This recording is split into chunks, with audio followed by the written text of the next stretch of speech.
Kearney, April 15th, 1892. Dear Ma, your letter of the 30th reached me several days ago. I was pleased to get the sketch of James Whitcomb Riley and the little poem.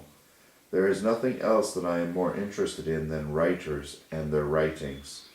And any little scrap such as that, sent me by a friend in a letter bag, always a double interest. Because when someone else has read it, they have thought of me.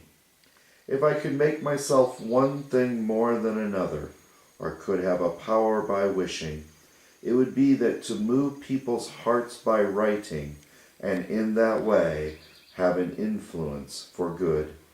But we cannot have what we want by wishing, so each man must plod on his own dull way and make the most of the talents he has.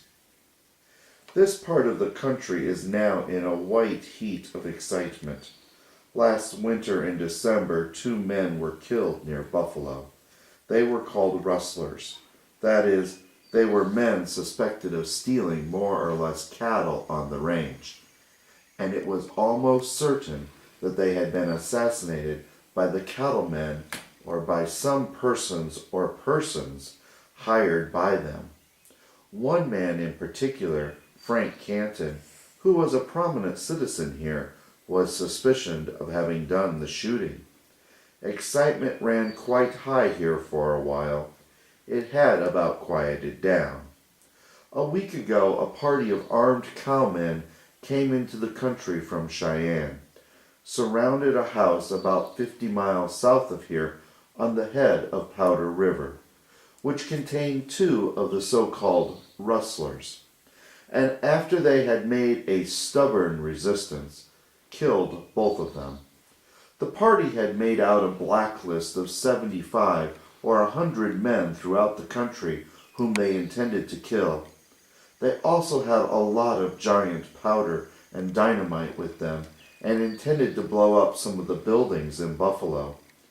But the very day that they did the killing on the head of Powder, the news reached Buffalo of their work.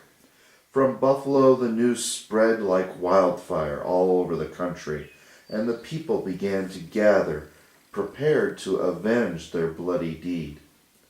A spy was sent out from Buffalo, warning them of their danger. They were then on their way to town to execute more of their murderous plans, so they stopped at a cow ranch 12 miles south of Buffalo and fortified themselves. There they were surrounded by the citizens and kept close within the enrichments until the 13th, when a telegram came from the Secretary of War at Washington, placing the troops at Fort McKinney under the orders of our sheriff.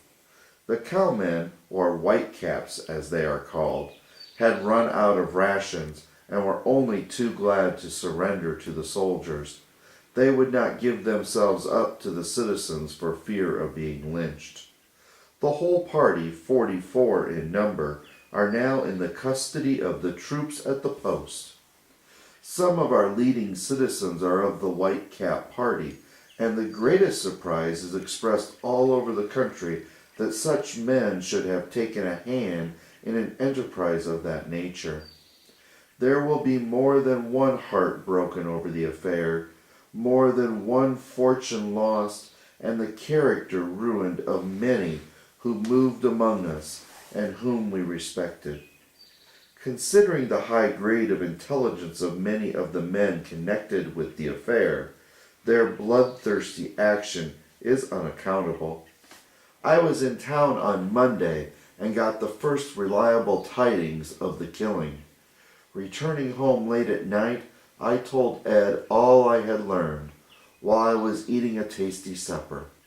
We then saddled some horses and, going out into the field, caught a horse, and as soon as Ed could get ready, he rode off to town.